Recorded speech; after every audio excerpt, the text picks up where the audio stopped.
How's it going? It's going very well, actually. I've managed to get enough MP nominations. We're going around the country now doing hustings. The response has been great. It's now just a case of getting on to that final ballot paper and letting the members decide. How are you going to try and do that? I mean, you need either union support, affiliate support, or CLPs. Are you going to get many of those? Well, I've been working very hard with the unions, disappointed not to have got any of the nominations so far, but I have been having great discussions with them and I've enjoyed the hustings and meeting their members. But we're now looking to see if we can get 5% of the CLPs, which is 34. We have 2 or 3 already. They start to meet properly this week, and then there'll be very large number next week, and we'll see if we can get onto that ballot paper. The important thing for me, though, is to say to Labour members and constituencies to make the ballot paper as wide as possible. What we don't need is a continuity ballot paper.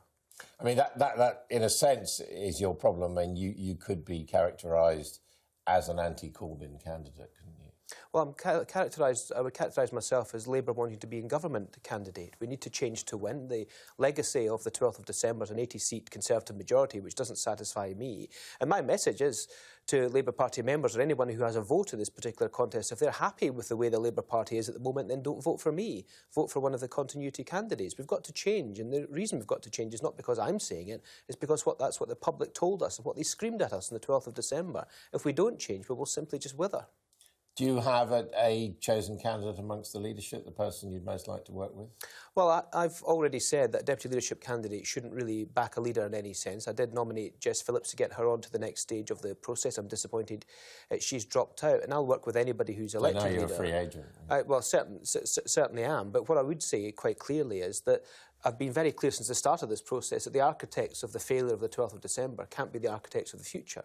So it can't just be a fresh face and a fresh voice. We need a brand new direction in the Labour Party to respond to what the public have been telling us. Now, all the candidates, if they provide that narrative over the next 3 months and the run-up to the 4th of April when the new leader is elected, then that would be fantastic. But what we don't want, and what the voters are telling us they don't want, is more continuity. What did you make of what we were hearing from Lisa Nandy there? I mean, certainly showing she has she's understands the nitty-gritty of the welfare state. Well, absolutely, and she's absolutely right. The welfare state is broken because we've ended up in this narrative of scroungers and strivers, the narrative that the Chancellor, when he was Chancellor George Osborne, put in place in that Conservative coalition government from 10 to 15.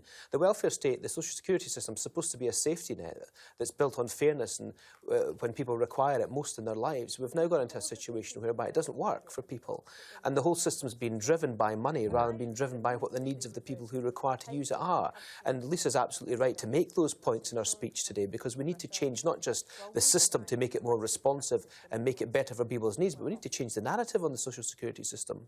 I mean, she's also focused on the towns that switched, or many of them switched to supporting the Conservatives. You, of course, are the only Labour Scottish MP.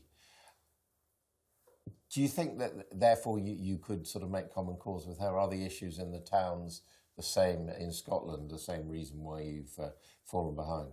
I mean, they absolutely are. And I think it's not just about the towns that Lisa's talking about and about Scotland. It's about the entirety of the United Kingdom from the southwest to the northeast. People are crying out to have more power over their own lives. And Wigan, where Lisa's from, that she's been talking about this morning, it needs to be more ambitious. We need to give it its ambition for the future. What is the future of Wigan? Why isn't it a tech hub? Why aren't the northeast, the northwest and the other regions working together?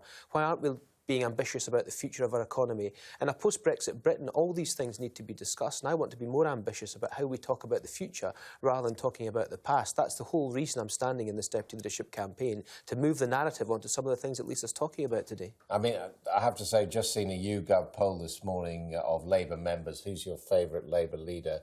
Top, Jeremy Corbyn. Second, Ed Miliband. Third, John Smith. What they all have in common is they never won. They never became Prime Minister. Any of those, does that fill you with despair? Well, John Smith may have been Prime Minister, and I'm a hero. John Smith is a political hero of mine. But it does make me despair a little bit, because you have a big choice at this election for leader and deputy leader, and that big choice for the Labour movement is: do we want to be a credible alternative government of the future, or do we want to be an opposition party that is diminishing? I certainly want to be that credible alternative government, and that's what we're all having to fight for now, because all the things that Lisa's talked about today, and she's right about in terms of the social security system, we can't fix with an 80-seat Conservative majority. All the things about making our towns and cities thrive again in a post-Brexit Britain can't be done unless we're in government. So that is the choice for Labour Party members. And while Jeremy Corbyn may be the most popular leader the Labour Party's ever had, according to that YouGov poll. The legacy of Jeremy Corbyn's leadership is an 80-seat Conservative majority, Brexit on the 31st of January, and a Labour Party that is at a crossroads of whether or not it goes forward with a bright future or to withering on the vine as a party of perpetual opposition.